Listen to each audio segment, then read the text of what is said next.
오랜만에 나오셨습니다. 오늘 이제 토론에 참여하실 두 분인데, 남성우 평론가세요. 그래서 오랜만에 나오셨으니까 인사 말씀 한번 듣겠습니다.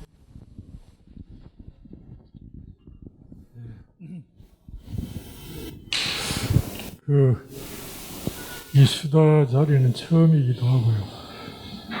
처음에 이상섭 전 회장이 오늘의 좋은 소설 주관을 맡았다 하면서 한번 와서 작품에 대한 이야기를 좀 해주면 좋겠다 해서 조금 망설이다가 오늘의 좋은 소설이 그동안 쭉 흘러오면서 이게 제 방향으로 가고 있는 건지 오늘의 좋은 소설이 아니고 좋은 소설을 창간을 기획했던 한 사람으로서 좀 책임감이 있는 것 같아서 수락을 했습니다. 그래서 오늘 여러분들과 이렇게 반갑게 만나게 됐으니까 오늘 제목이 보니까 저는 좀 본격적인 토론이 있을 줄 알았는데 수다라고 해서 제가 좀 수다에는 약하거든요. 그래서 이 수다스러운 분위기를 만들어갈 수 있어야 돼요. 어떨지 모르겠습니다. 오늘 고마운 것은 저 한산도 멀리 계신 우리 유익수 선생님께서 작품을 이 지난 여름호에 내셨다는 제 때문에 이래 멀리까지 와주셔서 너무 감사합니다. 이 연세도 참 연만하시지만은 아직도 건강하셔서 이 젊은 세대들과 함께 수다를 떨 수 있는 기회가 되어서 좋습니다. 다음에 선생님 여러 말씀을 하시려게 될 건데 많은 도움이 되는 시간이 됐으면 좋겠습니다. 네. 그 다음은 오늘 학생이에요. 제가 사회복지학과라고 들었는데 복지학과 학생이 어떻게 이런 문학 토론에 참여하게 됐는지 한번 얘기 좀 한번 들어볼게요. 궁금합니다. 네, 안녕하세요. 부산외국어대학교 사회복지학과 박지원입니다. 네, 오늘 이런 자리 불러주셔서 너무 감사하고요. 지인분 추천으로 여기 오게 됐는데 좀 많이 어색하고 제가 좀 버벅거릴 수도 있는데 그래도 수다인 만큼 저한테도 많은 얘기 해주시고 저도 좋은 얘기 많이 듣고 가고 싶습니다. 네. 이제 시작을 할 텐데요. 여름호에 실린 5분의 작가는 제가 읽고 그런 생각이 들었습니다. 소위 말하는 이야기꾼이라고 하죠. 이야기를 끌고 가는 힘이 굉장히 강하신 분들이다. 그런 생각을 했습니다. 근데 이제 일단 필력이라고 하죠. 필력을 다 갖추신 분들인데 이분들이 미세하게 놓치신 부분, 이렇게 좀 생각하기에 이런 부분은 좀 논쟁거리가 되지 않을까. 이제 그런 부분들을 가지고 한번 수다를 떨어보겠습니다. 먼저 남성우 선생님 어떻게 보셨는지 한번 얘기 좀 해주세요. 그러면은 제가 오늘 4개 작품을 5개 작품이지만은 논하는 어떤 근거가 될 수 있는 유익수 선생님 작품부터 좀 이야기를 하고 첫 작품 그 바탕위에서 첫 작품 이야기를 좀 드리고 여러분들 수다를 좀 떨고 두 번째 작품, 세 번째 작품 이렇게 이야기를 드리도록 하겠습니다. 유인물 1페이지에 나와 있듯이 유익수 선생님은 김영의 뒷모습이라는 제목으로 작품을 써놓고 있는데 이건 일종의 소설론이라고 저는 읽었습니다. 그러니까 지금 이 시대 소설가들의 어떤 모습, 그리고 지금 현재 소설이 처해 있는 어떤 형편, 그리고 소설이 앞으로 어떻게 가야 될 것인가 라고 하는 지점에서 어떻게 보면 김영의 입을 빌렸지만은 저는 조금 더 치고 들어가 보니까 이건 유익수 선생님의 어떤 소설관이기도 하고 소설론으로 아니면 이 시대를 향한 소설가들을 향한 일종의 일침이기도 하고 여러 가지 의미를 지니고 있는 부분이 있었습니다. 네 번째에 보면 요즘 문학판에 대한 성찰 부분인데 문학판이 시류에 휩쓸려 가고 있고 문학판이 가벼워지고 있어서 참 안타깝다라고 하는 심정이 김영의 입을 통해서 뱉어지고 있습니다. 그리고 특별히 이제 이 강하게 이야기하고 있는 부분이 다들 그런 건 아니지만 젊은 작가들 작품을 보면 대부분 아주 단조롭고 사소하고 자폐적이고 어떻게 보면 기성세대 작가가 현재 젊은 세대 작가들을 향한 안타까움일 수도 있지만은 이 부분은 분명히 한번 돌아봐야 될 부분이 아닌가. 그래서 나머지 4편을 읽으면서도 저는 그런 부분들을 좀 느꼈거든요. 이야기꾼으로서의 어떤 그런 모습들은 보이지만은 이 문장이 최고의 문장인가. 그리고 이 이야기가 정말 주제의 어떤 무게가 실려 있는가. 너무 사소한 것을 가볍게 다루고 있지 않는가. 라고 하는 측면에서 이 4작품은 비판의 여지를 많이 가지고 있는 작품들이다. 저는 그렇게 보았습니다. 그리고 특별히 이제 데뷔 신출내기 트레이 시절을 해고하면서 그렇게 쓰고 있습니다. 특히 선배나 동료 작가의 작품이 입길에 오르기라도 하면 우리 여기 셋은 그 김영 그리고 화자인 저는 유쌤 자신이라고 이렇게 보더라도 크게 무리가 되지 않는다고 생각합니다. 그리고 한 분 다른 작가를 말하고 있습니다. 셋은 누구나 할 것 없이 독을 품고 거칠어지기 마련했다. 입길에 오른 선배나 동배 작가들은 금세 작살이 났다. 이런 정도였던 그 작품을 두고 정말 신랄하게 비판할 수 있는 비판의 장이 지금 이곳에 있는가. 오늘 단순한 수다가 아니고 정말 좋은 소설을 위해서, 오늘의 좋은 소설을 위해서 이 모임이 그런 정도의 어떤 수준으로 갈 수는 없는가, 가고 있는가 라고 하는 점을 스스로 한번 되돌아볼 수 있는 자리가 함께 되었으면 좋겠습니다. 그런데 중요한 것은 이 김영이 이제 어렵게 통영을 저 먼 곳에서 찾아왔는데 찾아온 이유가 뭐냐면은 이 각골문자, 상형문자 연구로 학위를 받았던 연구자를 만나기 위해서입니다. 그래서 이 연구자를 만나서 쓰고자 하는 작품이 뭐냐면은 요즘 코로나로 팬데믹으로 비대면이 새로운 일상으로 잡아가자 신경쇠약 환자가 늘어나고 있다는데 착안을 해서 각골문자와 상형문자를 통해 인류의 비대면의 역사를 한번 살펴보고자 하는 어떤 의도를 가지고 이 연구자를 찾아온 겁니다. 이건 굉장히 그 작가로서의 어떤 그 작가 정신의 중요한 지점을 이야기하고 있는 부분이라고 생각합니다. 일반적으로 작가가 현실 문제에 접근했을 때 지금 이 시대 팬데믹 현실 같은 그 현실 자체를 우선은 잡고 그걸 그려내고 뭔가 문제를 찾는 선에서 많이 그칩니다. 그런데 김영으로 대변되어 있는 이 작가 정신의 방향은 현재의 문제를 근원적으로 그 뿌리를 찾아서 뭔가 작품으로 만들어 보겠다라고 하는 어떤 작가의 정신이 이 속에 감추어져 있다는 겁니다. 저는 늘 안타깝게 생각하는 것이 이건 수다에서 좀 우스갯소리를 많이 해야 되겠지만은 요즘 작가들이 가볍다라고 하는 것은 머리로만 너무 장게 부려서 작품들을 다량 생산하고 있는 게 아닌가.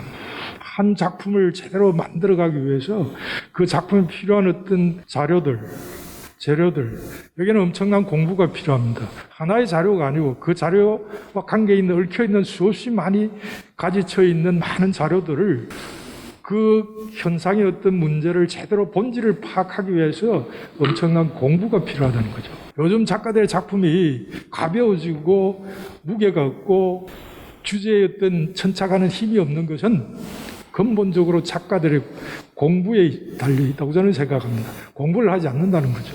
특히 한 편의 단편을 쓴다고 하면 너무 가볍게 생각합니다. 하나의 작은 이야기를 그냥 체질화되어 있는 문장으로 풀어내면 작품이 된다라고 하는 생각, 아니한 생각 때문에 너무 가벼운 작품들이 생산되고 있다는 겁니다. 정말 짧은 한 편의 단편에서 뭔가 이 시대의 어떤 근본적인 문제를 짚어내고 공감할 수 있는 그런 작품들을 향한 작가의 어떤 의식이 새롭게 정리되지 않는 한 한국 문학은 별로 희망이 없다고 저는 생각합니다.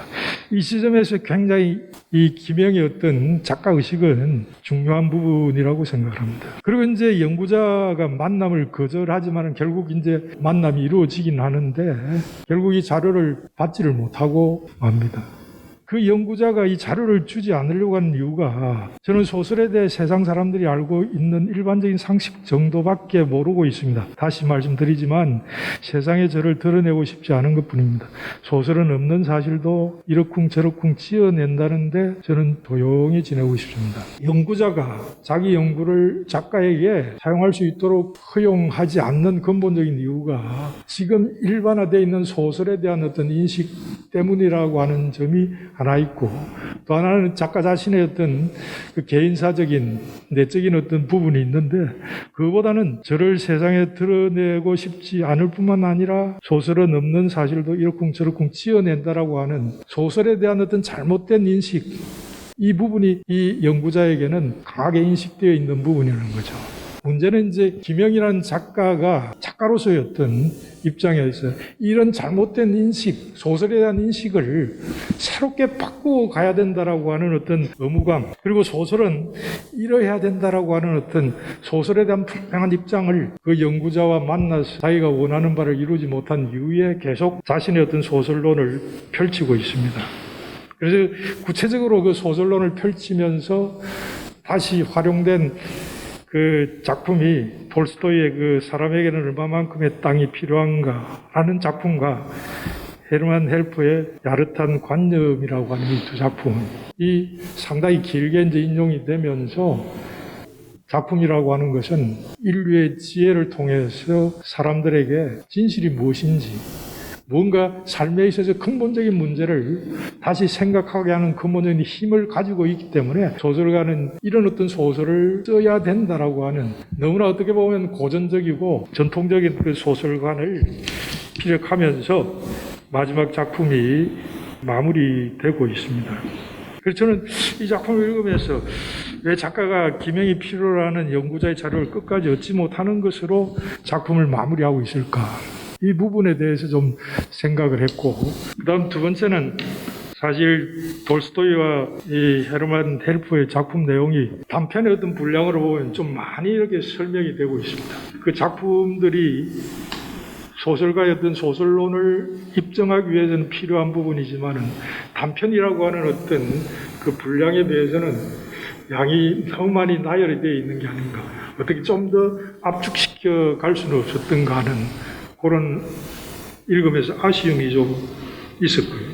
그 다음 근본적으로는 소설을 만들어가는 데 있어서 자료와 소설가의 어떤 관계, 그 사이에서 소설가가 어떤 정신으로 자료를 정리하고 연구하고 소설화해 가야 될 것인가 하는 근본적인 문제에 대한 질문을 끊임없이 하게 만든다는 측면에서 저는 위그 스넴의 작품을 지금 현재 우리에게 던지는, 소설가들에게 던지는 한 소설가의 어떤 소설론이다, 이렇게 그 규정을 하고 싶습니다. 궁극적으로는 소설의 존재 이유, 정치가들의 입에 의해서 뭐 또 소설 쓰고 있느냐라고 하는 그런 이상한 소설에 대한 어떤 이 잘못된 인식은 그 근본적인 책임이 어디에 있는가.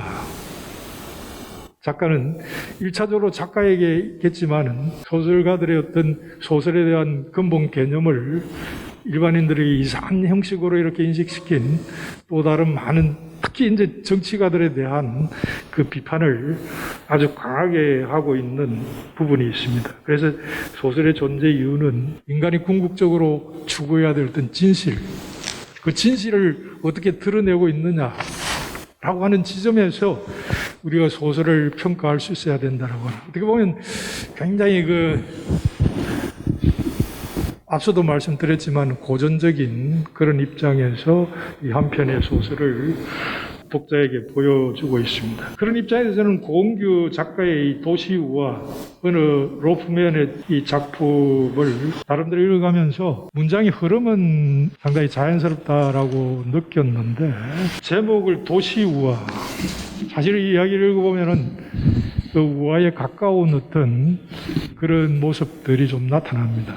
근데 전체적으로 이 작품을 제가 한 3번 정도 읽으면서 느낀 것은, 이 소설이나 일반적으로 이 동화라고 하는 작품은 근본적으로 리얼리티를 중시하지만은 이 우화는 리얼리티와는 아예 담을 쌓는 부분이 있습니다. 즉 외적인 역사적 사실이나 내적인 서사 논리성은 어떻게 보면 안중에 없는 게 우화입니다.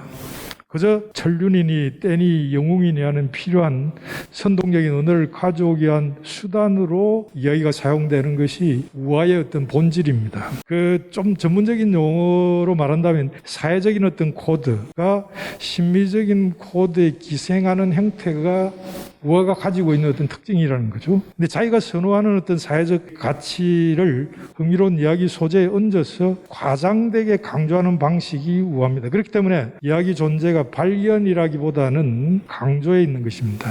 이 과장된 강조를 통해서 작가가 의도하는 어떤 진실을 전해줘야 되는 게 우화의 특징입니다. 근데 제가 이 고은규의 이 소설 자체를 우화 소설에 이렇게 정의는 하지 않습니다. 왜냐하면은 우화적인 어떤 한 도시의 그 이야기를 우화적인 부분을 가지고 오면서 이야기를 풀어가고 있지만은 이게 우화 소설 사이를 머뭇거리는 어떤 그런 모습을 보여주고 있었고, 그 구체적인 것으로서 이 우화는 하나의 어떤 부분을 과장입니다. 강조함으로써 우화성을 이렇게 만들어 가야 되는데, 이 랑데부 아파트 5층에 불법으로 들어 살고 있는 가난한 화자 가족 세 사람이죠. 가족이 가지고 있는 가족 구성원들 속에서 무엇을 강조하고자 한 것인가? 그저 불법 입주해가지고 이 소설의 화자로 등장하는 내가 그들의 어떤 5층에 살고 있는 사람들, 그리고 5층 아래 살고 있는 좀 낫다고 생각하는 정식 입주한 사람들과의 어떤 그런 사회적인 인간 관계, 여러 가지 어떤 삶에 있어서 나타나는 부분들을 보여주는 현실적인 어떤 측면과 함께 뭔가 과장된 부분은 있는데, 그럼 구체적으로 그 가족이 무엇을 강조하고자 한 것인가? 아버지의 어떤 그런 이상한 성격들, 어머니가 살아온 그 모습들, 나의 어떤 모습, 거기서 어느 부분을 강조함으로써 이 가족이 우화적 도시의 한 모습으로 인식될 수 있는가라고 하는 점에서 한번 좀 고민을 해봤고, 그 다음에 이 5층에 살고 있는 두 아저씨 이야기, 특히 이제 로프맨 아저씨 이 삶이 우화적인 어떤 요소를 가미시킬 수 있는 어떤 가능성이 있는 대상인데, 좀 더 로프맨의 이야기를 우화할 수 있었더라면 도시 우화 이야기가 제목에 걸맞게 갈 수 있지 않았겠느냐. 그 다음에 하층에 정식으로 들어 살고 있는 이 자들의 갈등은 어떻게 보면 우리가 어디서나 볼 수 있는 현실적인 갈등선에서 크게 벗어나지 않습니다.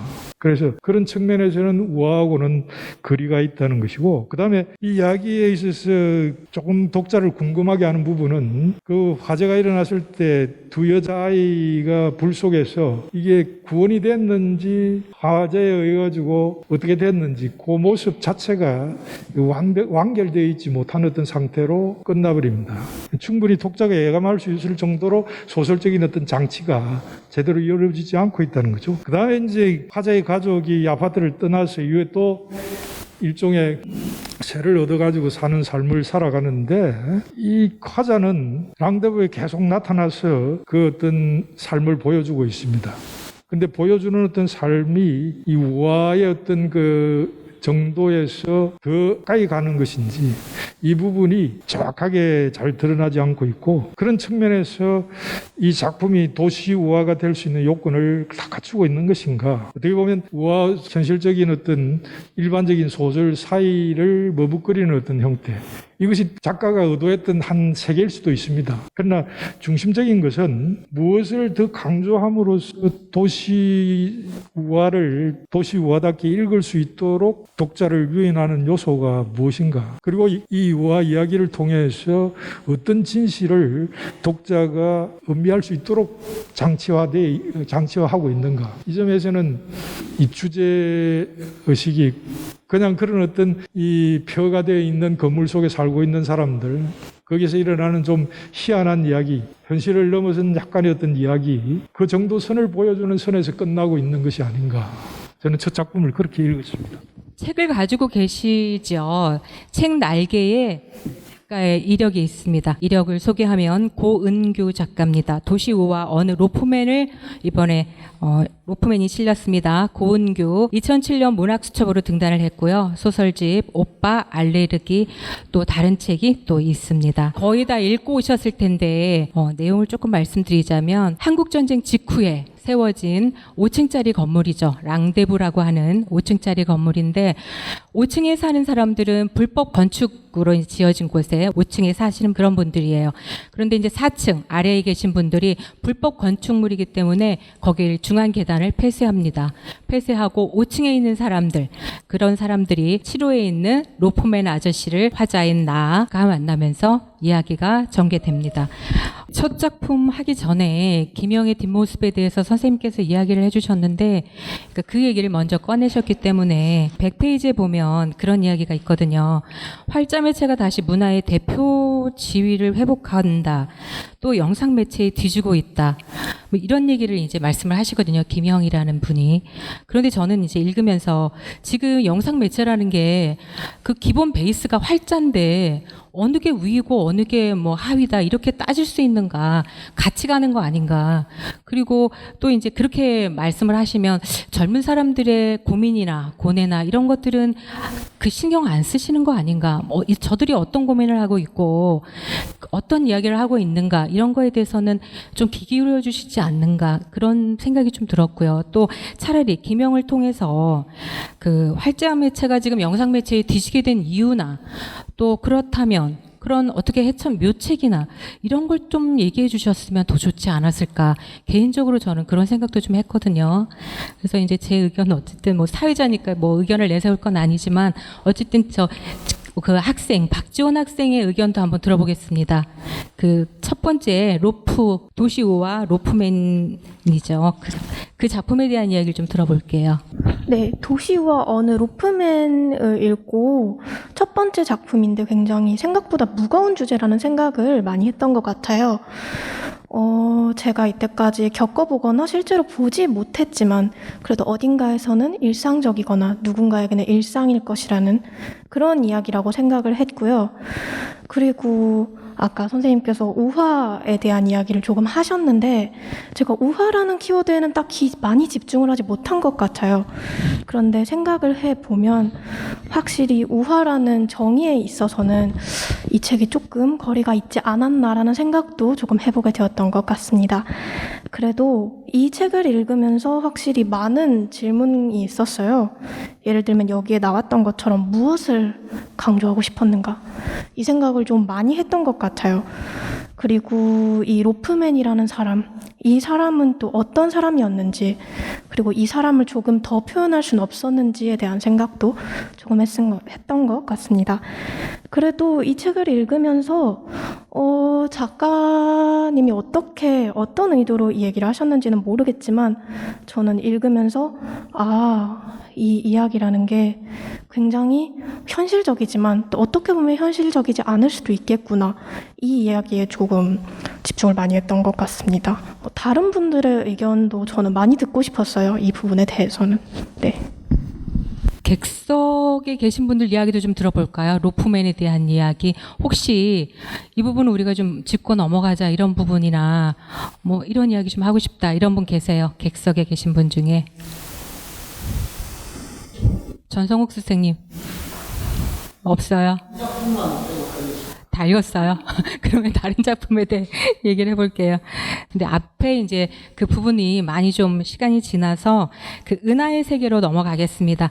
은하의 세계는 김가경 작가고요. 2009년 부산일보하고 또 2012년 서울신문 신춘문예로 등단을 했습니다. 소설집 베리어 열도의 기원 외에 또 소설집이 있죠. 은하의 세계는 이제 그 출판사 직원 나가 있죠. 그다음에 이제 은하라는 그 여자가 있고요. 그래서 같이 그 출판사 그 프로젝트의 서평, 그러니까 인터넷 서평가죠. 인터넷 서평가를 칩거하고 있는 인터넷 서평가를 보고밀이라는 인터넷 서평가를 찾아가서 그 사람 한 일주일 이제 설득해서 칩거하고 있는 보고밀을 이제 도시로 다시 내려오게 하려고 하는데 어쨌든 그게 뜻대로 되지 않아서 일주일 동안 머무르면서 이제 벌어지는 그런 이야기입니다. 그래서 이번에는 먼저 그 박지원 학생에게 이 작품을 읽고 전체적인 느낌이나 느낀 점 뭐 그런 거 한번 들어볼게요. 네. 은하의 세계는 제가 가장 인상 깊게 읽었다고 할 수 있는 작품인 것 같은데요. 은하의 세계에서 이 캐릭터들의, 그러니까 등장인물들의 특징, 그리고 이 사람들이 이 시골에서 함께 생활하면서 일주일 동안 어떤 생각을 했는지에 대해서 많이 좀 고민을 해봤던 것 같아요. 그리고 좀 결말에 있어서는 뱀이 되지 않을 것이다 라는 부분에서 굉장히 많은 생각을 했던 것 같습니다. 제가 개인적으로 좀 여러 번 곱씹어서 계속 생각하는 작품을 좀 선호하는데 이 작품이 굉장히 저한테 좀 잘 맞았던 것 같아요. 그리고 잘 맞은 만큼 아직도 과연 이 결말이 무엇을 의미하고 있는가에 대해서 생각을 많이 해본 것 같습니다. 여기서 각자의 인물들에 대한 특징이 되게 매력적이었다고 생각하는데 굉장히 잘 나가지만 어느 이유에서인지 시골로 혼자 내려가 버렸던 보고밀, 그리고 그 보고민을 설득하고자 왔지만 결국에 본인도 개인적인 생각으로 여러저러 바빴던 주인공, 그리고 좀 4차원적이라고 하죠. 개인의 세계를 가지고 있는 여자 등장인물인 은하, 그리고 은하를 두고 여러 가지 생각을 하는 주변 인물들과 그리고 이 주변의 시골 이야기, 이 이야기가 굉장히 좀 연결관계가 어떻게 보면 잘 됐다고 생각을 합니다. 단순히 복잡한 도시에서 넘어가서 자신들만의 생각을 좀 계속 생각해 볼 수 있었던 그런 배경이었던 시골이 굉장히 잘 맞았다고 저는 생각을 해요. 그래서 여기서 읽으면서 저는 은하에 대한 생각을 정말 많이 했는데요. 남자 주인공의 독백이 굉장히 많이 느껴졌는데 그래도 저는 계속 은하에 집중을 하게 됐던 것 같습니다. 아마도 계속 곱씹어보는 결말이 은하에 대한 내용이었던 것 같아요. 그래서 이 작품 굉장히 매력적이고 그리고 좀 많은 생각을 들게 하는 작품인 것 같습니다. 네, 남성우 선생님 말씀도 좀 들어볼게요. 네, 저는 우리 학생이 아주 긍정적으로 재미있게 읽으셨다고 했는데 그 문장의 흐름이나 전체적인 이 사건의 어떤 전개는 아주 자연스러웠습니다. 근데 몇 가지 점을 생각을 했는데 은하는 이 할머니가 있다가 할머니 돌아가고 이제 혼자 된 입장인데 그 정체성을 어떻게 파악을 해야 될 것인가. 그 이름을 숨길 은혜 싹들 아에서 싹을 숨기고 있다라고는 그 이름의 어떤 의미를 가지고 있는데 그 외에는 뭐 특별히 은하의 어떤 정체성을 제대로 파악할 수 있는 요소들이 그 은하가 보여주는 시골에서의 여러 가지 행동 거지들 이런 것 외에는 별로 안 나타나는데 특별한 것이 이제 뱀 딸기를 따먹고 뱀이 된다고 하니까 그게 이제 은하 자신에게는 뭔가 분명하게 드러나지는 않지만은 뱀이 된다는 것 그것이 무엇인지 그 의미가 무엇인지를 독자들에게 생각해 하는 부분이 있더라고요. 그래서 마지막 결론에서 우리 학생이 이야기한 것처럼 은하는 뱀이 되지 않을 것이라고 확신한다라는 이 화자 이야기로 이제 끝나는데 저는 이제 은하가 이 서평 일을 그만두고 시골로 내려갔을 때 은하와 보고밀 사이에 어떤 뭔지 모르는 그런 관계성이 아주 뚜렷하게 드러나지는 않지만 뭔가 있다라고 하는 것 그게 이제 몇 개의 앞선 사건에서 나타나기는 하지만은 그 관계를 확실하게 보여주지는 않으면서 뭔가 생각하게 하는 부분들이 이걸 확실하게 드러냈을 때하고 작품이 보여주는 그 선으로 계속 갔을 때하고 작품이 가지고 있는 어떤 그 깊이나 독자를 끌어들이는 힘이 어느 것이 더 나았을까? 오히려 은하와 보고밀과의 어떤 관계를 어떤 하나의 사건을 통해서 확실히 보여줬을 때는 좀 더 어떻게 보면 독자가 이렇게 화끈한 소설이 될 수 있는데 그런 부분을 취하지 않고 어떻게 보면 아주 뭔가 드리워져 있는 어떤 형태로 그 분위기만 보여주고 있다는 것이 작품 전체의 어떤 흐름하고도 관련이 있는 것 같아요. 그리고 이제 제가 특별히 이제 이 주제적인 측면에서 그 의미를 부여했던 것은 보고밀이 이제 인터넷 서평일을 하다가 그만두고 이제 시골로 자명한 이유를 중간에 보면 나름대로 이제 이야기를 하고 있습니다. 이 세속적인 세상을 마음껏 경멸하며 개인의 낭만을 위해 소비하거나 뜬구름 같은 기대의 담론에 숟가락을 얹어 실천적 윤리 행위인 양 투기를 하는 거죠. 그래도 양심이 있다면 자신이 기망한 세계가 어느 것인지 알 겁니다. 그조차 알지 못하는 것은 어쩔 수 없는 일이죠. 이는 누군가를 향해 총을 발사하는 것보다 더 위험한 일이었습니다. 이제 서로 기망하는 자들만 알아보는 세계에서 내려오고 싶습니다. 이게 그 시골로 잠입하게 된 근본적인 이유라고 저는 해석을 했는데, 그럼 계속 서평을 써서 어떻게 보면 그 사장을 이롭게 하고 또 나름대로 어떤 자기 입지를 굳건히 해간다라고 하는 어떤 이 글을 쓴다라고 하는 행위와 자신이 생각하는 어떤 기망의 어떤 이 사이에 있는 이 보고 미래 어떤 그 갈등의 어떤 깊이와 이 부분들을 글을 쓰는 사람의 입장에서 올 수 있는 그 글이 자신을 기망하고 있다라고 하는 사실을 인식했을 때 작가들이 의식할 수 있는 한 부분이라는 측면에서는 아주 긍정적으로 읽었는데, 그 다음에 이제 제가 문제시하고 싶던 것은 결국 보고밀이 이제 다시 돌아가고자 하는 의향을 밝히는 것으로 드러나는데, 그 이유는 사실은 이 소설 속에서 아주 구체적으로 잘 드러나지 않는데, 그 이유 자체를 기망을 인식했다라는 어떤 사실하고 연결시켜 봤을 때, 그럼 이제 스스로 그런 세계를 넘어서는 어떤 자기의식을 분명하게 정리했다는 것인가. 이런 점에서 소설 속에 그 어떤 개연성이 어디에 함축되어 있는가라고 한 부분을 좀 그 물음을 갖게 했습니다. 그 다음에 이 소설 속에 부분적이지만 그 화자의 아버지도 책을 열심히 읽었던 사람으로 나옵니다. 근데 책을 열심히 읽은 건 결국 사기꾼으로서 더 많은 제대로 된 사기를 하기 위해서 책을 읽은 것으로 소설 속에는 의미화되고 있습니다.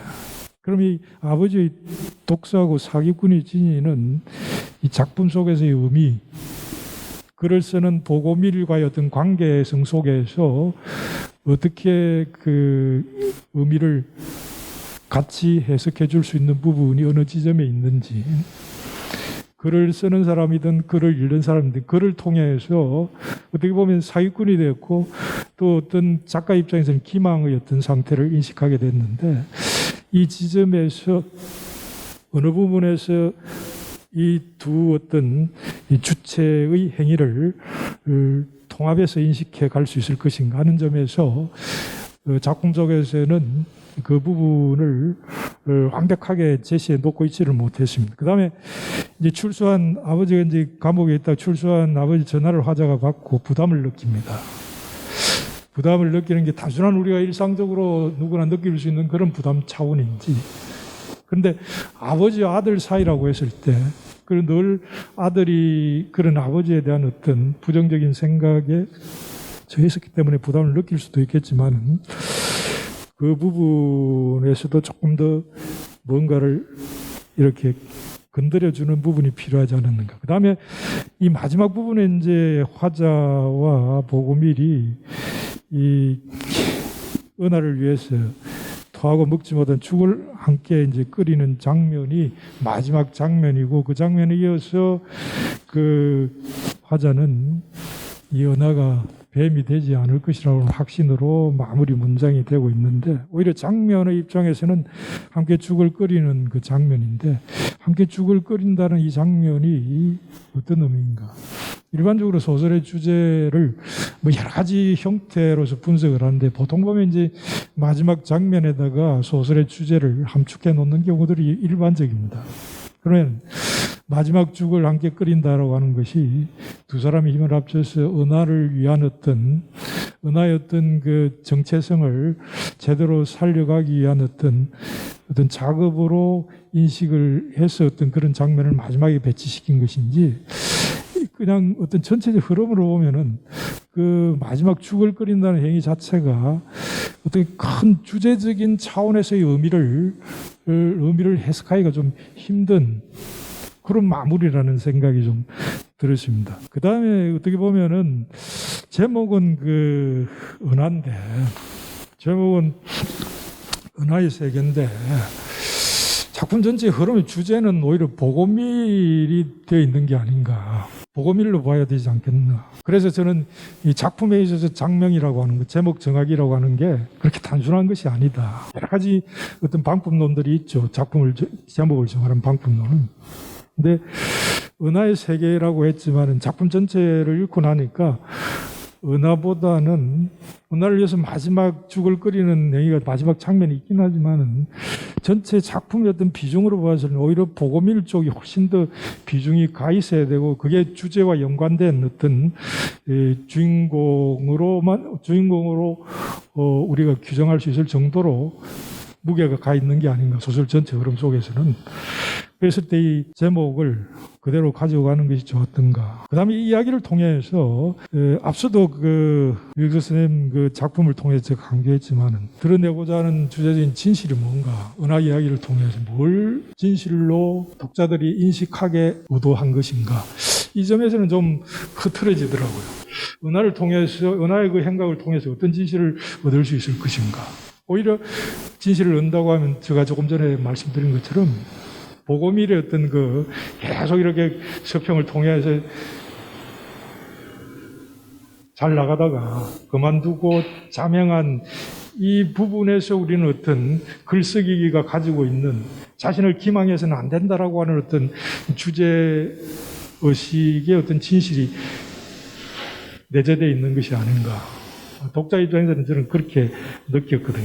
그렇다고 하면은 은하의 어떤 행각에다가 의미를 더해서 제목으로까지 끌고 나왔고, 은하를 통해서 어떤 진실을 독자에게 주고자 했는가 하는 점에서 저는 의문을 좀 가졌습니다. 김가경 선생님의 특징인 것 같아요. 이렇게 상징을 곳곳에 뿌리죠.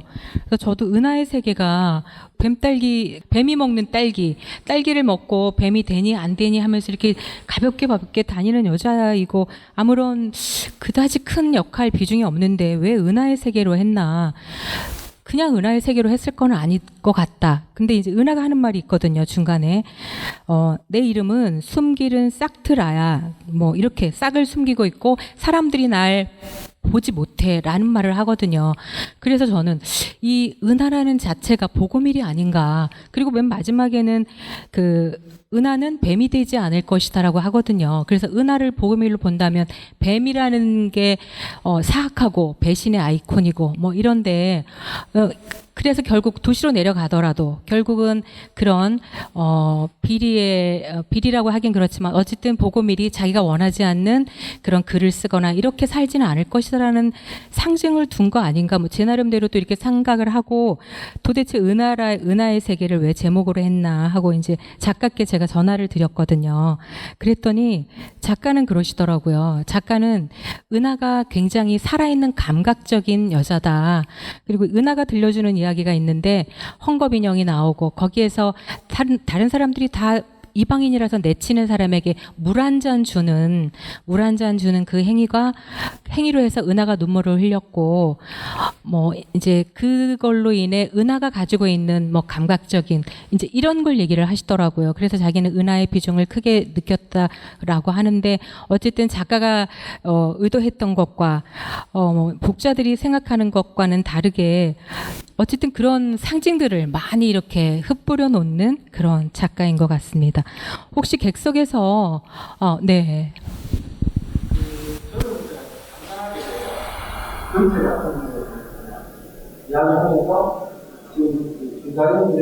왜 은하인가? 요거 제 이야기를 한번 제 생각을 일단 소설이라는 게 갈등을 다루지 않습니까? 자와 세계의 대결이라는 그러니까 서로 극단적인 것들이 이렇게 충돌하거나 그 관계를 다루는 게 저는 소설이라고 생각하는데 예를 들면 우영순 선생님 소설은 비린내의 세계, 생선 비린내의 세계하고 아이보리 비누의 세계에 대한 관계를 다루고 있죠.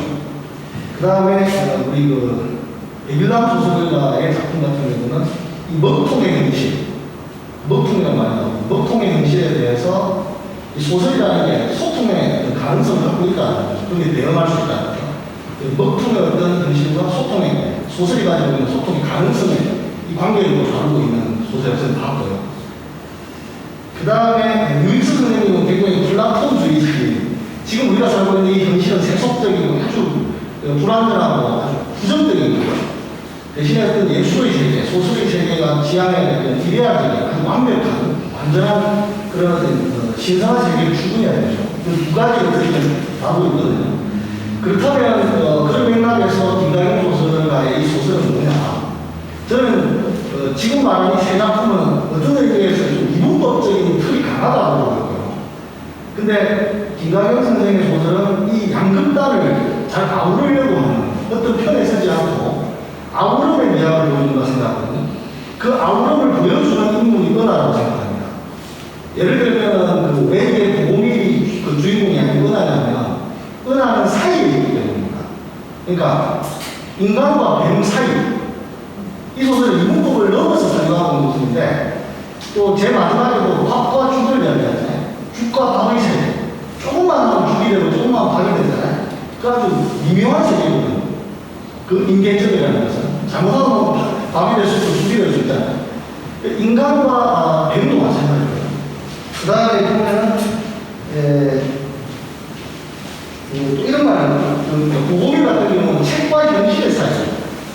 보고미 빠져있는 것은 책에 대한 설명만 사오는데 자기가 살고 있는 현실, 기망하는 현실, 그리고 책과 현실의 사이.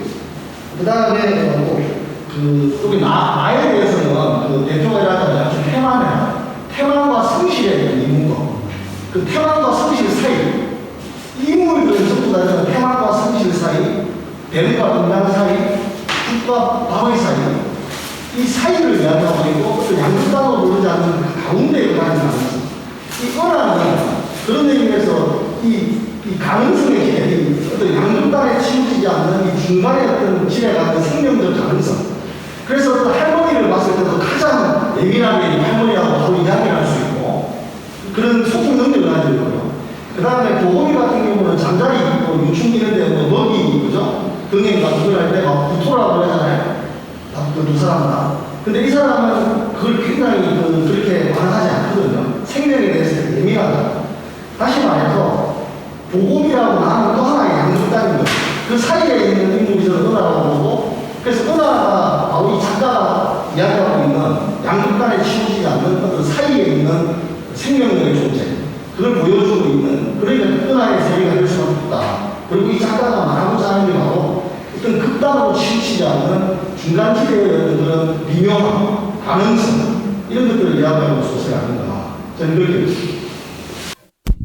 그 작가와 통화할 때 작가의 얘기는 전혀 그렇지 않았지만 어쨌든 이런 그 여러 방면으로 독자들이 생각할 수 있는 여지를 던져줬던 소설이 아니었나 그런 생각을 합니다. 다음은 이제 넘어갑니다. 아카이빙 수어사이드 모텔. 그 작가는 백일남 소설가입니다. 2011년 부산일보 신춘문예로 등단을 했고요. 소설집 짬뽕 끓이다 갈분 넣으면 사천짜장, 이런 소설집이 있습니다. 그 등장인물이 셋 등장하죠. 자살관리사 7호, 13호, 바보 빙시. 이건 2013년도에 그 본인의 작품 자살관리사에 등장했던 두 인물을 소환해서 이제 벌어지는 그런 이제 이야기인데, 새롭게 등장한 그 자살관리사 7호가 이제 바보 빙시를 그 자살시키려고 하는데 13호가 다시 나타나서 구해주면서 이제 이야기가 전개가 되죠. 이 자살관리사에 대한 제가 좀 겪은 이야기가 있습니다. 2014년도인 것 같아요. 제가 14년도에 문학관을 가는 13년도에 책이 나왔죠. 14년도에 산 밑에 있어서 문학관이 6시 가까이 되면 어둑어둑해지면서 좀 이렇게 음침해지거든요. 구석에 또 문학관이 있고 해서. 근데 그날 어떤 남자가 그때는 코로나 시대도 아니었는데 마스크를 다 복면 같은 걸 이렇게 쓰고, 그날 유행이 이미욱 소설가가 문학관에 놀러 와서 같이 있었거든요. 이제 퇴근 시간이 가까워지는데 어떤 그렇게 복면을 한 남자가 해머 있죠. 커다란 해머를 이렇게 문학관에서부터 질질 끌고 문학관으로 들어오는 거예요. 근데 그걸 보고 저희 둘이 그냥 이렇게 얼어버린 거예요. 어떻게 이렇게 그 순간은 그렇게 되더라고요. 그런데 그 사람이 이렇게 들어와서 책장을 이렇게 둘러보는데 딱 멈춘 게 자살관리사에서 멈췄어요. 그래서 자살관리사 책을 뺐다 넣었다 이렇게 들여다 보더니 그냥 놓고 얼어있는 저희 둘을 무시한 채 그냥 이렇게 또 나갔어요. 그래서 한동안 나가고 나서도 저희 둘이 멍하니 이렇게 앉아 있었던 기억이 있는데 자살관리사에 대한 어쨌든 그런 안 좋은 기억이 있습니다. 남성호 선생님 먼저 어떻게 읽으셨는지 먼저 들어보겠습니다. 백일남 선생님 작품을 몇 편 읽었는데 이 작품은 더 읽기 힘들었어요. 사실 제가 그 젊은 사람의 감각을 갖지 못해서 그런 측면도 있겠지만은 우선은 그 아카이빙 앞에라고 하는 그 앞에 이야기가 간단히 정리가 되고 그다음 이제 본 이야기 구조로 이어지는 그런 형태로 지금 전체 구성이 되어 있다고 저는 읽었는데 그 앞 뒤 구조 사이의 어떤 관계 연결성이 자연스럽게 느껴지기는 했지만은 꼭 앞에 그 아카이빙에 앞서 이 이야기를 할 필요가 있었던가? 왜 꼭 이 이야기를 끌고 들어왔어야 했던가? 소설의 어떤 도입부라고 하는 것은 굉장히 그 여러 가지 의미가 있지만은 이 소설 전체의 어떤 흐름 구성에 있어서 어떤 첫 출발이기 때문에 산뜻하게 좀 출발을 해야 되는데 오히려 앞에 이 이야기가 혹처럼 붙어 있는 게 아닌가. 저는 그렇게도 좀 생각을 해봤습니다. 그래서 도입부가 성공적이라고 할 수 있을까? 이런 생각이 좀 들었고요. 그 다음에 구체적으로 이제 본 이야기에 들어가면 국수 고명 이야기가 쭉 전개가 되고 이어서 이제 자살관리사 이야기가 본격적으로 이제 이어집니다. 국수 고명 이야기와 자살관리사 이야기 사이의 어떤 이 관계성, 상징성 이런 부분을 어떻게 독자들이 읽어낼 수 있을까 이런 생각을 좀 했고 그다음에 역시 이 젊은 작가의 어떤 특징이기도 하지만은 전체적으로 소설의 어떤 화법에 나타나는 그 입심은 굉장히 그 강력하다고 전 느꼈습니다. 근데 이 입심하고 문장력하고 왜냐하면 제가 입심이라고 이렇게 구분을 한 이유는 아주 이 문장 한 단어 혹은 두 단어로 끝나는 문장이라고 하기 힘든 어떤 그런 아주 어떻게 보면 속도감 있는 이 어술들이 굉장히 많이 나타나거든요. 그 소설 속에 보면은 그래 갑자기 왜 그리 떨어 그다음 또 이런다 또 모른 체 하는 거야 뭐야 왜 이렇게 발부둥 쳐 하하 이제 내 정체를 알겠어 잠깐만 방금 뭐라고 했어 입 막은 거 풀어줄게 자 어서 말해봐 응 뭐라고 이런 어떤 형태의 아주 급박한 서술들이 굉장히 많은데 이 부분은 조금 전에 이제 전성욱 선생이 어떤 소통을 추구하는 어떤 측면으로 해석을 충분히 할 수 있는 긍정적인 해석이라고 저는 보는데 할 수 있지만 일반 소설에 익숙해 있는 독자들은 굉장히 이 선들을 넘어가면서 내용의 흐름을 이렇게 재구성해 가는데 굉장히 힘들어 할 수 있는 부분이라는 생각이 저는 개인적으로 들었어요. 그 다음에 궁극적으로 자살 관리사 이야기인데 이 이야기를 통해서 뭘 보여주려고 했는가? 어떤 진실을 추구하고 있는가? 우리 사회의 어떤 이런 형태가 지금 벌써 현실화되어 있으니까 자살이 일반화되어 있는 우리 사회 현실을 드러낸다라는 측면을 저도 무시하기는 힘들지만은 또 인간 생에 있어서 어떤 삶과 죽음의 근본적인 문제의 어떤 질문을 간다고 해석할 수 있는 부분은 있을까? 이런 생각을 하면서 이 작품을 저도 이 해독이 안 되는 부분이 많아 한 3번 정도 읽어봤어요. 읽고는 느낀 게 밑에 있는 이영희 선생의 글이 좀 생각이 났습니다. 나의 글을 쓰는 유일한 목적은 진실을 추구하는 오직 그것에서 시작되고 그것에서 그친다. 진실은 한 사람의 소유물일 수 없고 이웃과 나누어져야 할 생명인 까닭에 그것을 알리기 위해서는 글을 써야 했다. 그것은 우상에 도전하는 이성의 행위이다. 그것은 언제나 어디서나 고통을 무릅써야 했다. 지금까지도 그렇고 영원히 그러하리라고 생각한다. 그러나 그 괴로움 없이 인간의 해방과 발전, 사회의 진보는 있을 수 없다. 결국 한 편의 소설을 통해서 일반 독자들에게 뭔가 느낄 수 있는 진실을 전달하는 어떤 매개가 된다라고 했을 때 이 아카이빙 수사이드 모텔은 작가로서는 나름대로 어떤 굉장히 의욕적인 작업인 것만은 사실입니다. 그리고 저도 그렇게 긍정적으로 1차적으로 평가를 했습니다. 나름대로 굉장히 고민을 많이 한 부분이 있구나 느꼈는데 평범한 독자들이 이 작품을 읽고 무엇을 느낄 수 있을까? 진실이 이 작품에서 의도하고 있는 진실이 무엇일까? 이 점에 대해서는 좀 생각은 내봐야 되겠다. 그런 생각이 들었습니다. 저도 그 자살관리사가 이미 나왔잖아요. 그런데 이제 제가 아카이빙을 왜 앞에 수어사이드 모텔에 넣었냐, 제가 이제 미리 안 온다고 해서 안 올 줄 알고 질문을 했더니 요즘 아카이빙이 유행이고 기록 이런 게 중요하다, 그런 의미로 붙였다고 하더라고요. 그러면서 마지막에는 또 다음 호의 계속이라는 그 영차 표시를 줬단 말이에요.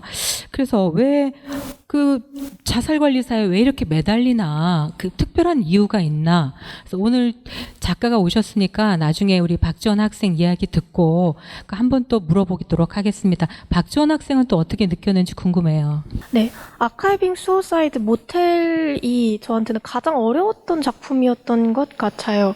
비교적 다른 작품에 비해 조금 지금 시대에 가까운 배경임에도 불구하고 좀 어려웠다고 느낀 건 아까 선생님께서 말씀하신 대로 굉장히 의미 있는 내용들이 많이 나왔다고 생각하는데 이 짧은 소설 안에서 그걸 다 파악하기가 저한테는 좀 힘들었던 것 같습니다. 그런데 분명히 무언가에 대한 의미를 가지고 있다고 생각해서 좀 많이 집요하게 본 것 같아요. 특히 여기서 국수 그리고 요리와 조리의 차이, 이런 부분에 대해서 책에서 이야기를 많이 하고 있는데 거기서 이 얘기를 하면서 계속 치로가 그래서 넌 어떻게 생각해? 왜 그래? 이렇게 이야기 다시 질문하는 부분, 그리고 13호가 다시 나오는 부분, 이게 어떤 연관성이 있나 하는 생각을 좀 많이 했던 것 같습니다. 저도 한 3번 정도 읽었던 것 같은데 아직까지도 다 파악하지는 못했지만 처음에 비해서 조금 뭐라고 해야 할까, 조금 더 뭔가 실마리가 잡히는 느낌? 그런데 아직까지는 무슨 의미인지 아직 좀 모르겠습니다. 그래도 여기에서 말하고 싶은 건 자살관리사에 대한 내용이 굉장히 신선했다고 생각해요. 그리고 자살관리사가 그 자살을 신청한 서비스를 어떻게 행하고 있는지, 그리고 이 서비스가 제대로 되고 있는지, 그리고 이걸 아카이빙으로 남들에게 소개하고 있다는 장면에서 굉장히 흥미롭다고 생각을 했습니다. 이건 작가분 의견을 되게 많이 들어보고 싶다고 생각한 작품이었어요. 박지원 학생 자살관리사 봤어요? 전작.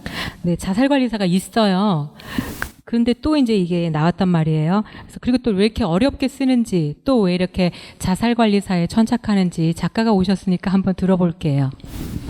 예, 반갑습니다. 소설 쓰는 배길남입니다. 일단은 아까 아카이빙에 대해서 이제 먼저 나경영 소설가께서 말씀하셨는데, 이때 아카이빙의 의미는 이제 원래 2013년도에 첫 자살관리사에 관계된 이제 증오하지 말고 심수창처럼이란 첫 작품이 나오고, 그때 소설집에 그 다음 해에 나왔던 소설집에 그 2부격인 증오하지 말고 심수창2라고 해가지고 증오 외전이라 해가지고 또 한 편을 했었습니다. 그게 이제 나온 지가 14년이 됐는데 그때 똑같이 취직하고 투비 컨티뉴를 해놨었거든요. 근데 그때 이유가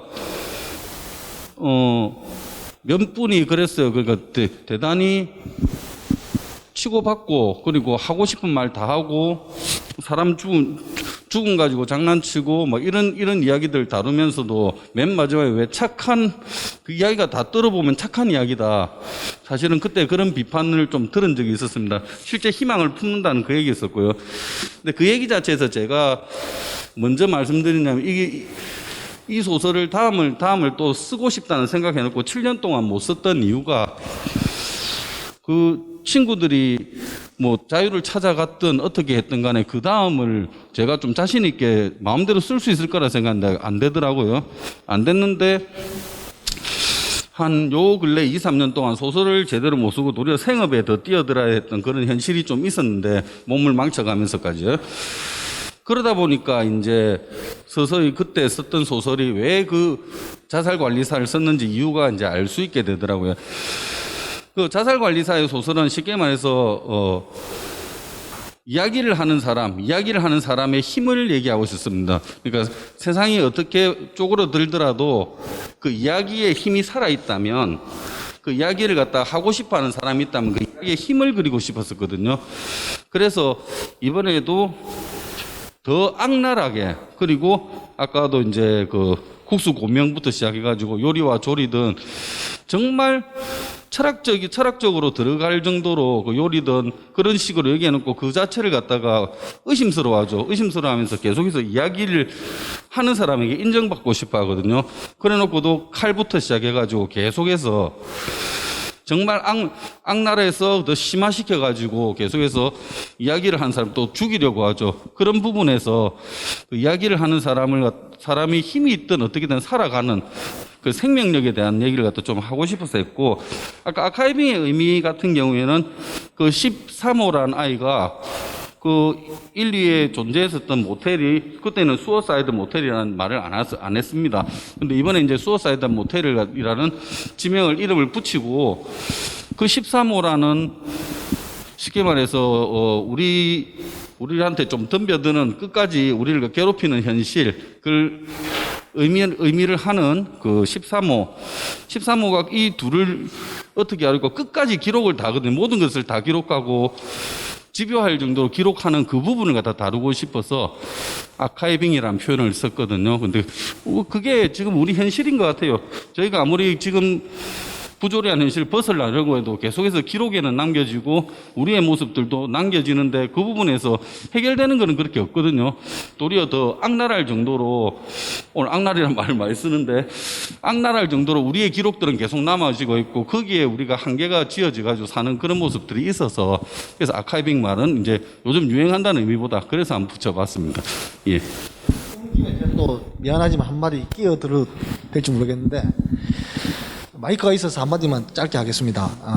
일단 왜 자살관리사 이야기하는, 그러니까 저는 유익서 선생님이 아까 소설론으로서의 소설이라 생각하고 이것도 백일남 작가의 소설론이라 생각하거든요.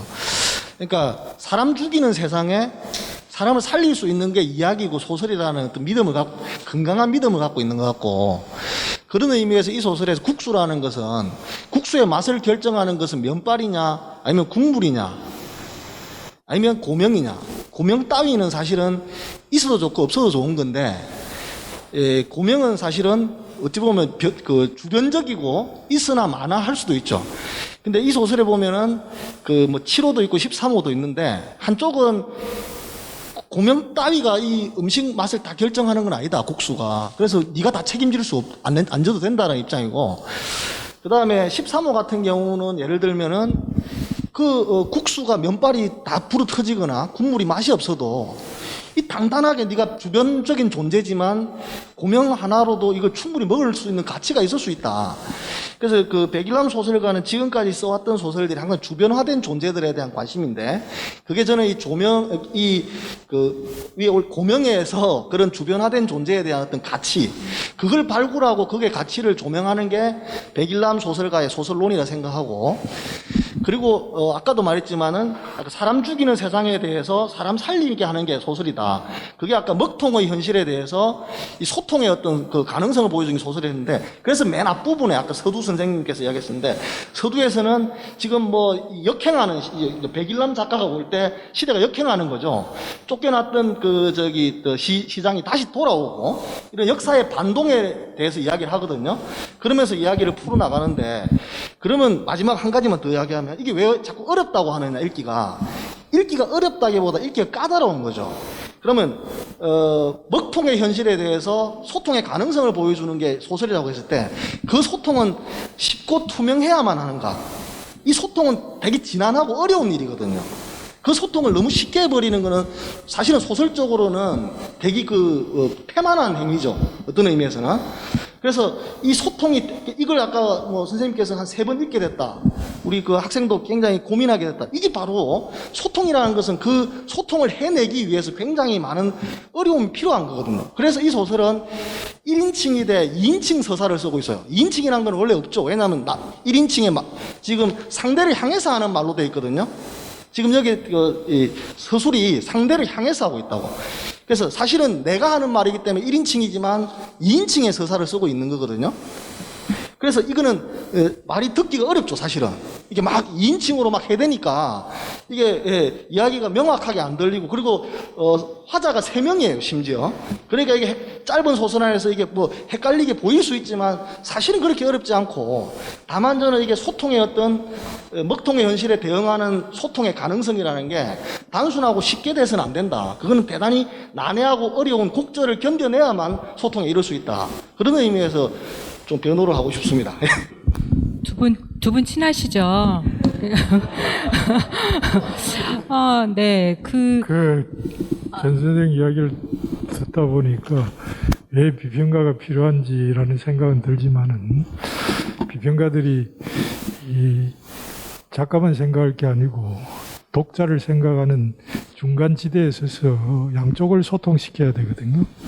그런 입장에서 어려운 소통의 그 어떤 문제를 소설을 풀 때는 소설로서 쉽게 풀어서 독자들이 이해할 수 있도록 만드는 것이 작가가 더 짊어져야 될 고통의 시간이라, 저는 그렇게 생각한다는 측면에서는 배 소설가가 앞으로 이 소설적 기법을 계속 가져가는 게 좋을지, 오히려 다시 한번 생각해서 그 현실적인 여러 가지 문제를 소설 속에서는 쉽게 풀어내는 어떤 이 기법을 다시 한번 생각하는 것도 필요하지 않은가, 저는 그런 생각이 좀 들어요. 맞습니다. 그 소설가의 이야기를 읽는다는 건 배 작가의 이야기를 단둘이 이렇게 듣는 거거든요. 그런데 나 네 얘기 모르겠으니까 다시 한번 얘기해봐. 2번째 들었는데도 모르겠다. 또 한번 얘기해봐. 이렇게 됐을 때는 그 소통이 뭐 이런 얘기를 떠나서 단절이 돼버릴 것 같거든요. 그래서 지금 그 우리 독자 지금 이렇게 다른 분을 빼더라도 독자 3명이잖아요. 다 어렵다. 이렇게 했으니까 지금 한번 생각해 볼 여지가 있는 것 같습니다. 배 작가. 예, 뭐 고집을 피운다기보다 요 말씀까지는 드리고 하는 게 이불키가 안 할 것 같아서, 예, 말씀을 드리면, 이번에 이 작품을 좋은 소설에 이제 발표를 다른 매체를 통해서 발표를 할까, 아니면 자살관리사 관계대학 시리즈로 제가 한 단편 소설로 6개, 7개 하고 하나 책을 낼 기획은 가지고 있습니다. 근데 이걸 갖다 그냥 혼자 써가지고 책으로 발표하든지 나만의 방식으로 발표하든지, 아니면 이렇게 하나의 매체로 한 편씩 발표하든지, 그것도 고민을 좀 해봤습니다. 이번에 이걸 쓰자고 마음먹고 쓰다가 쓸 때 이제 원고 청탁이 왔고, 이걸 낼까 말까 고민하고 있었는데, 이것도 하나의 소통의 방식이라고 생각해요. 제 딴에는 이 안에 세계관을 대단히 연구를 많이 해가지고 퍼즐 하나하나를 갖다 뭐 갖추고 있거든요, 계속해서.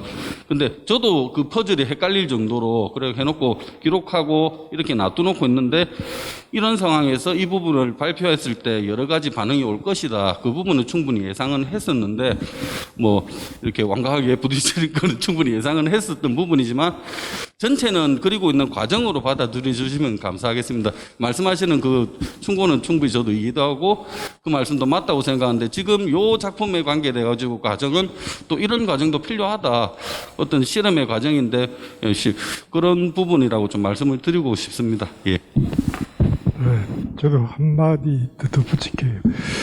호박을 이제 그 키우는 데서부터 이렇게 그 과정을 쭉 설명했듯이 요리보다는 조리를 강조하는 입장에서 좀 더 독자들에게 쉽게 다가갈 수 있도록 하는 방법 중에 하나는 제가 이제 작품을 읽은 입장에서는 이 자살 관리사들의 어떤 그 일을 구체적으로 단순한 요리 차원이 아니고 조리 차원으로 그 과정을 좀 더 이렇게 구체적으로 잘 펼쳐 놓았으면은 따라가기가 훨씬 수월했을 거예요. 근데 그 과정이 이게 앞인지 저게 앞인지 막 한꺼번에 이렇게 쏟아지니까 요리조리 이야기하고 이야기할 때는 흐름 자체가 아주 자연스럽게 이해 안 되는 부분이 없었거든요.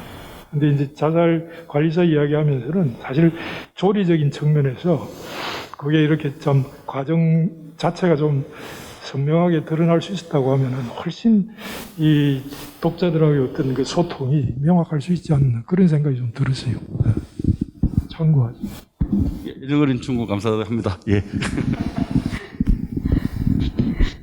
네, 그 이제 김영희의 뒷모습을 남성호 선생님께서 우리 친절하게 다 이렇게 우리 설명을 해주셨잖아요. 그래서 그 저희가 그 김영희의 뒷모습에서는 소설을 쓰는 소설가로서 많이 이렇게 새겨 들어야 할 부분들이 많이 있다고 생각을 합니다. 그래서 그 작품이나 이런 이야기들은 많이 해주셨고 오늘 멀리서 오셨어요 선생님께서. 그래서 오늘 유익서 선생님 말씀 한번 듣겠습니다. 제가 어떤 말을 해야 되죠? 뭘 가지고? 작품에 대해서. 제 작품에 대해서. 아, 예. 같이 실린 작품들을 열심히 잘 읽었습니다. 예. 그리고 또 이렇게 논의하시는 것도 제가 경청을 했고, 예. 우리 부산 작가들이 열심히 하고 있다는 거 저는 항상 이래 지켜보고, 그래, 기쁠 때도 있고, 조금 아쉬울 때도 있고, 그렇습니다. 그런데 제 작품을 가지고 이야기할 때는, 이야기하고자 하는 데는, 이게 작품을 아주 단순한 계기에서 시작을 했어요. 거창하게 소설, 기원이니, 이렇게 거창한 게 아니고, 이래 조금, 시류를 탄다 그러나 한때 추미애 법무부 장관이 뉴스에 나와서 하도 소설 쓰고 있네 해서 저 아들이 소설을 뭘로 알고 있느냐 하는 그게 화가 나가지고 이 작품 쓴 겁니다. 예. 그러니까 사실은 세 사람, 김영이라는 사람이 제가 작품을 구상하면서 이걸 딱 그걸 가지고 이걸 한번 그 정치인들의 그 소설에 대한 그 무식한 거를 조금, 이렇게 한번 도전해보자. 아니면 그걸 한번 해보자. 이래 해서 썼는데, 그 전에 사실 제가 무슨 생각을 했는가 우리가 코로나로 인해서 비대면이 아주 사회적 심각한 문제로 돼갈 때 제가 장편을 그걸 가지고 구상을 했어요. 그러니까 비대면의 역사는 이렇게 인류 문화 발달사하고 궤적을 같이 한다. 그러니까 우리가 말로만 가지고 할 때는 말이 안 들리는 가청거리를 벗어날 때는 이게 소통이 안 되는 거예요. 가청거리 인해서 이렇게 소통을 해야 되니까 그때는 비대면이 없었어요. 나중에 문자가 생기면서 그 비대면이 자꾸 늘어난 거예요. 그래서 상형 문자, 각골 문자 연구하는 사람을 내세워 가지고 문자의 기원부터 해가지고 그 다음에 문자에서 기호, 그 다음에 통신 수단의 발달. 이것까지 연결을 쫙 되는데 인류 문화가 쫙 한 줄에 깨지더라고. 그래, 이거를 써야 되겠다 하고 내가 아주 심각하게 자료 수집을 했어요. 이제 움베르토 에코의 기호학이니 뭐 이런 것도 이제 다 이제 그 확보를 했고 했는데, 제가 더 급한 일거리가 딱 생긴 거예요.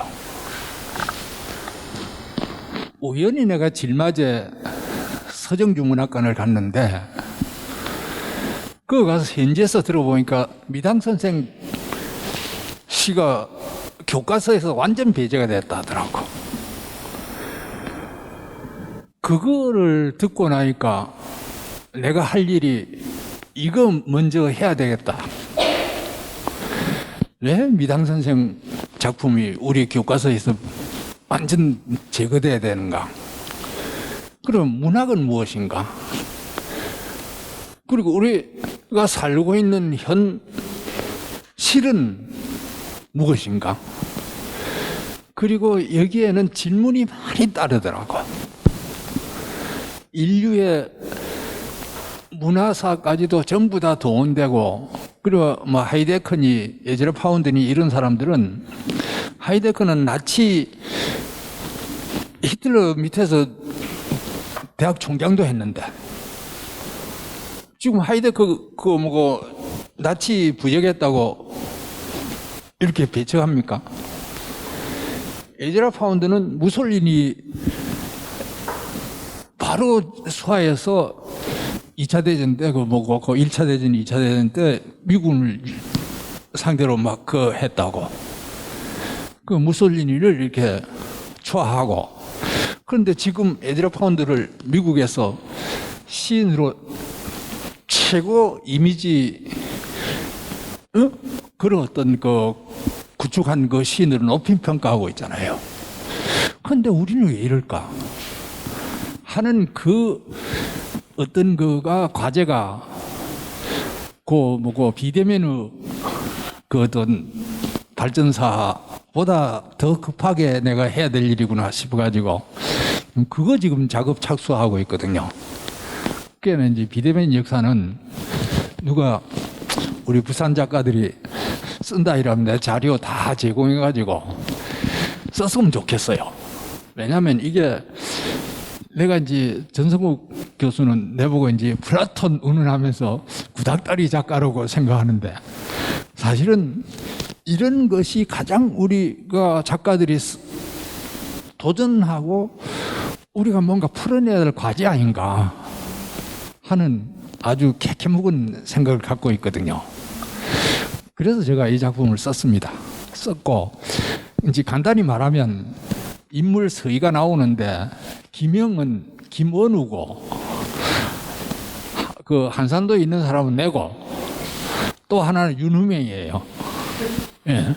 서희가 그때 맨날 이제 제육마다 술 마시면서 이제 제육 먹고 이래가지고 나중에 작가 동인을 이제 결성해가지고, 그래 우리가 작가 동인을 민음사에서 3집 냈거든요. 4집까지 냈거나.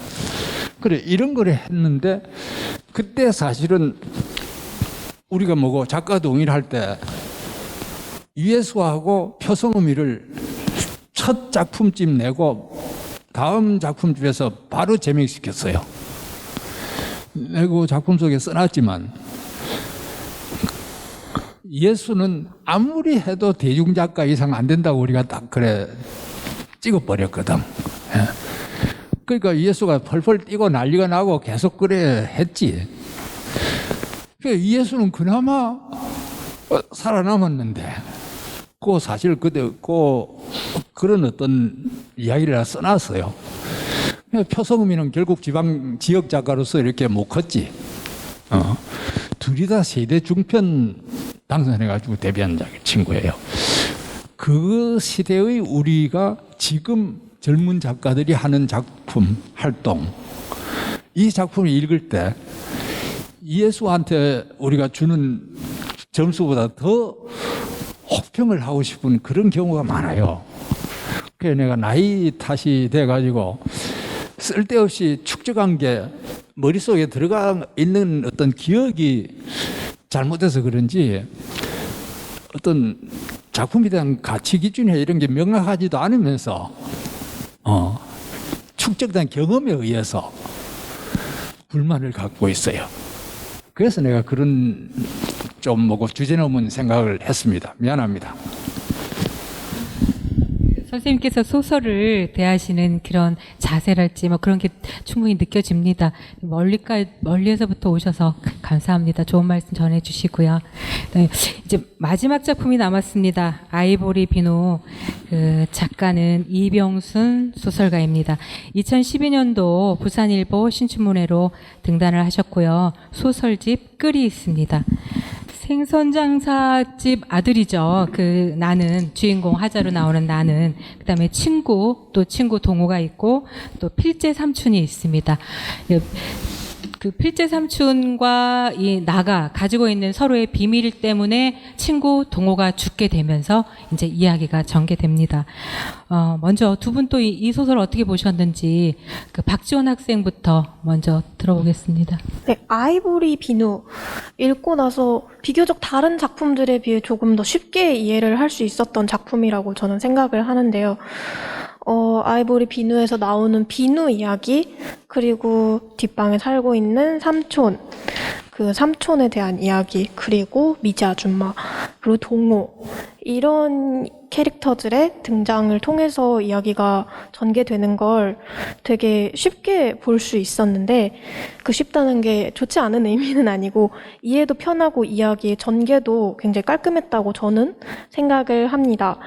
개인적으로 굉장히 제가 인상이 깊었다고 생각하는 건 본인이 그렇게 비누 냄새, 그리고 자신한테 나는 냄새, 이런 부분에 대해 집중했을 때 왜 끝까지 본인은 자신이 후각상실증이라는 걸 인지하지 못했는가, 그리고 시간이 지나고 나서도 그 부분에 대해서 왜 그렇게 내가 이때까지 냄새를 맡지 못한다라는 걸 생각해내지 못했을까 하는 생각을 많이 했습니다.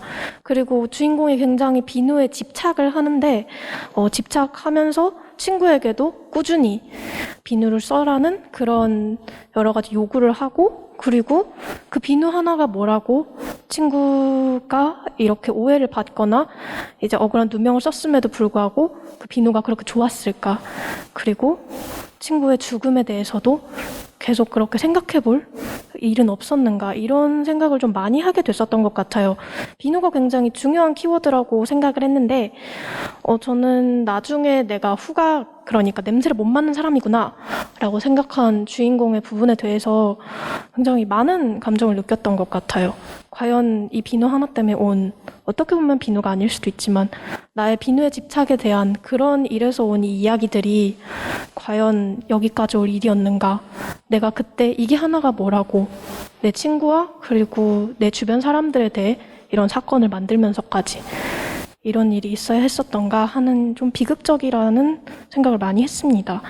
개인적으로는 이 이야기가 굉장히 저는 쉬웠지만 인상 깊었던 것 같아요. 쉬웠지만 인상 깊었고, 그리고 이 주변 사람들에 대한 인물 관계도 굉장히 매력적이었다고 생각합니다. 특히 미제 물건을 많이 가지고 있는 삼촌에 대한 이야기, 그리고 어렸어서 내가 몰랐다 라는 이야기도 굉장히 인상 깊었다고 생각을 합니다. 남성호 선생님 의견도 한번 들어볼게요. 예, 우리 학생이 이야기했듯이 이 5편 소설 중에는 이야기가 제대로 꾸며져 있는, 누구나 읽더라도 공감을 쉽게 할 수 있는 그런 작품으로 저도 읽었습니다. 그런데 두 차례 읽고 나니까 이 소설적 장치를 한번 고민을 더 해봤으면 하는 그런 생각이 들었습니다.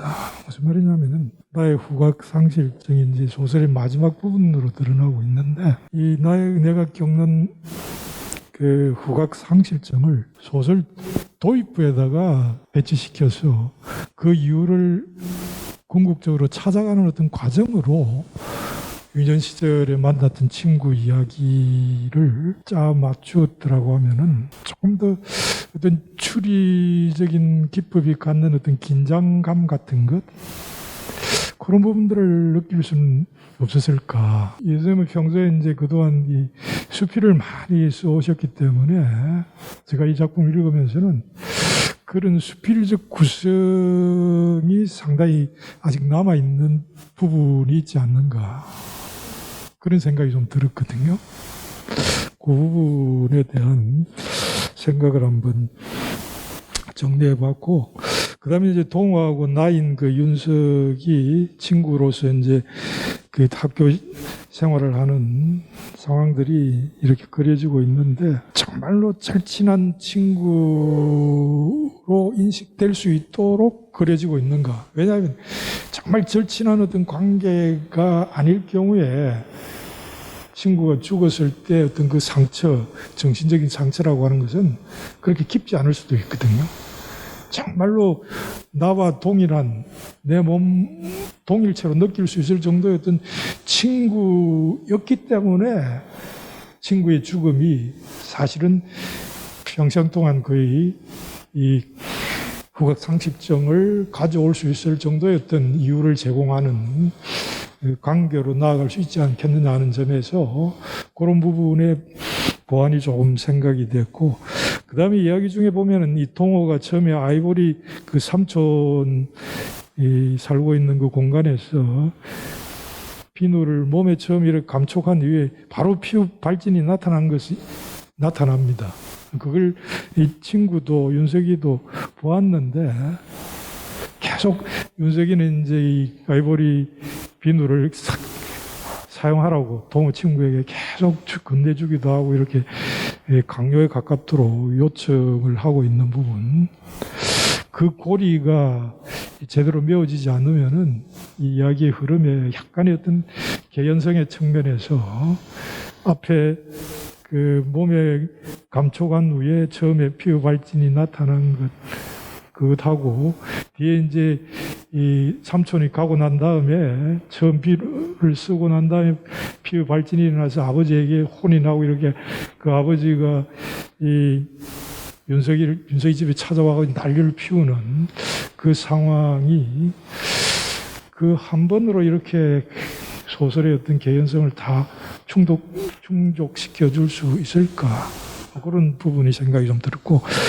그 다음에 동호가 이제 그 기차길에서 기차에 치여 죽는 어떤 죽음의 과정이 이런 과정이 좀 자연스러운가. 그 소설은 픽션적인 요소를 가미할 수밖에 없지만은 좀 더 자연스럽게 뭔가 좀 부수적인 이야기들을 좀 더 보완해 줄 필요는 없었던가. 그 다음에 이제 필재 삼촌의 도피도 역시 갑자기 도망간 것으로 이제 드러나 버리는데, 그런 부분도 좀 그렇고, 궁극적으로는 의도한 진실의 어떤 진정성은 한 친구의 그 절친했던 친구의 죽음의 상처가 한 인간에게 미치는 그 정신적인 영향이라는 게 얼마나 심각한 것인가. 특히 그 유년의 어떤 상처가 그런 어떤 인간이 가질 수 있는 그 진실의 한 측면을 드러내는 진정성은 어느 정도 느껴졌다는 측면에서 소설의 주제를 살리는 부분은 뭐 어느 정도는 긍정적인 평가가 가능하다는 그런 생각이 들었습니다. 어쨌든 계속 열심히 쓰시면은 좋은 작품을 쓸 수 있는 충분한 그 역량을 가지고 있는 게 아닌가, 그런 평가를 저는 개인적으로 했습니다. 네, 그 앞부분에 과거가 굉장히 많이 나오잖아요. 구성이 그러니까 항상 보면 현재의 내가 중요하잖아요. 현재의 내가 무엇 때문에 아프고 또 미래를 생각하면 암담해서 아프고, 어쨌든 현재의 내가 중요한데 그 과거가 굉장히 재미있거든요. 그래서 과거를 강조하기 위한 구성인지, 이제 굉장히 재미있는 그 과거가 나오긴 하지만 저도 이제 구성이 느닷없다는 생각을 했거든요. 그리고 너무 짧고 현재의 내가 굉장히 중요한데, 그래서 구성을 왜 그렇게 하셨는지도 또 듣고 싶고, 그 다음에 또 이 이야기를 또 쓰시게 된 그 계기랄지 또 뭐 그런 이야기도 좀 듣고 싶어요. 실제 있었던 일인지 뭐 이런 이야기. 근데 목소리 들려요? 예. 이 소설은 제가 화성 살인 사건 진범이 그 윤석열이라는 사람이 진범이 나타났잖아요. 진범이 나타나 이춘재라는 진범이 나타나고 윤석열이라는 사람이 억울한 옥살이를 20년 했다는 뉴스를 봤잖아, 작년에. 그죠? 그걸 보면서 저는 되게 그 사람 입장에서 충격적이었습니다. 그래서 이 사람이 20년 동안 어떻게 거기서 살았을까, 세상이 얼마나 원망스러웠을까라고 이제 죄를 다루는 소설을 한번 써보려고 이제 이때까지 미제에 이르는 어떤 표창원 교수라든지 뭐 권일용 교수라든지 프로파일러들 책을 막 읽다가 보면서 다른 데로 제가 생각이 번진 겁니다. 죄의식이 우리에게 어릴 때 가졌거나 지금 가졌거나 죄의식이 가지는 우리에게 충격은 어느 정도인가, 그걸 이제 일부러 제가 이제 이걸 주인공의 후각상실증을 만들었는데, 이게 조금 돌발적이긴 해도 그 죄의식을 하는데 이제 나만 하기는 좀 억울다 이러면 그냥 죄의식이라면 제가 아니라도 무수한 영화나 소설이 많기 때문에 공범일 때의 어떤 사람 심리가 어떨까. 이거 이제 주인공 윤서희가 동호에게 비누를 자꾸 써야 하는 거는 같이 죄를 물들이기 위한 작전이거든요. 근데 그게 이제 이게 나타나지 않아서 이제 왜 자꾸 동호에게 써라 하는가, 이런 독자에게 이런 의문점을 남겼는데, 그리고 그걸 이제 소재를 무엇으로 택하실 것이냐 생각하는 중에 제가 우연히 깡통시장을 지나가게 됐습니다.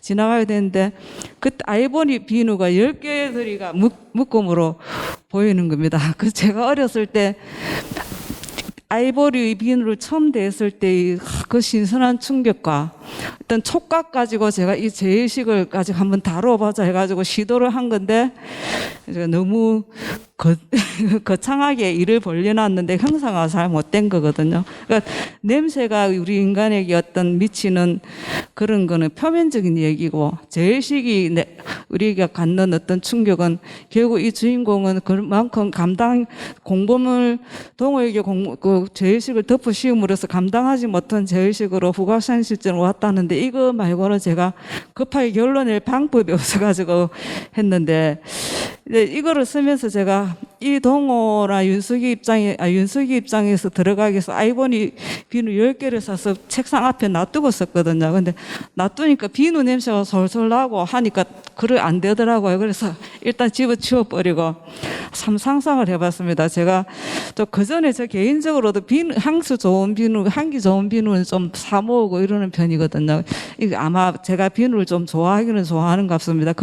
거기서 죄의식을 나눔으로써 내가 가지는 어떤 홀가분함, 그렇지 하나도 홀가분하지 않았고 이 순수하고 아주 영혼이 맑은 친구 동호를 완전히 너무 슬픈 비극으로 빠뜨린 거에 대해서는 조금 무리가 있었는데, 이게 첫 초고는 이게 주인공을 죽이진 않았거든요. 근데 나중에 이제 그 피드백을 하라는 이제 그 편집부에서 연락받았을 때, 아, 맞네. 이거 주인공 둘 중에 하나 약간 비극으로 하나 만들어 보자 해서 제가 동호를 기찻길에 죽이게 했는데, 이거 하고 나서 되게 조금 나중에 손볼 일이 있으면 새로 어떻게 횡상을 해야 되겠다. 죽여서는 너무 안일한 어떤 결말이 아닐까. 그리고 후각상실증이라는 아까 남성우 선생님이 말씀하신 그대로 처음으로 딱 끌어들이가 했는데, 제가 그런 소설을 좀 많이 썼기 때문에 이번에 그냥 초반부터 그냥 과거 이야기를 쫙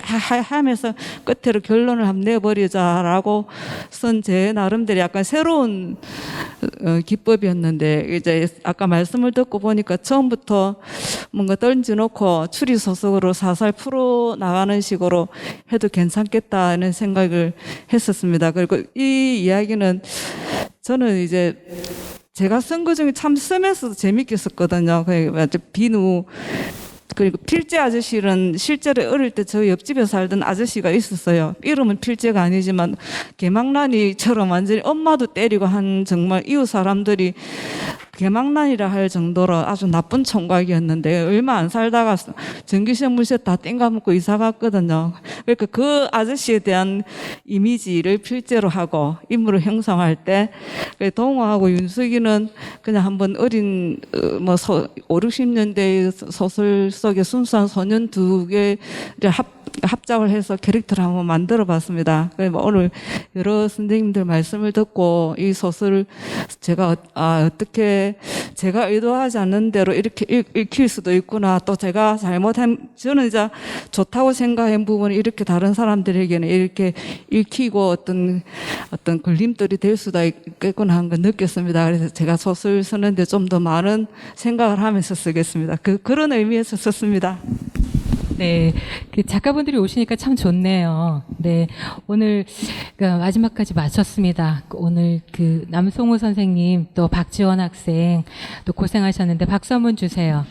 네, 그리고 또 멀리서 오신 유익사 선생님 또 이병순 선생님, 백일남 작가에게도 고생 많이 글 쓰느라고 고생 많이 했고 또 오늘 나와서 좋은 말씀 해주셔서 감사해. 또 박수 한번 쳐주세요.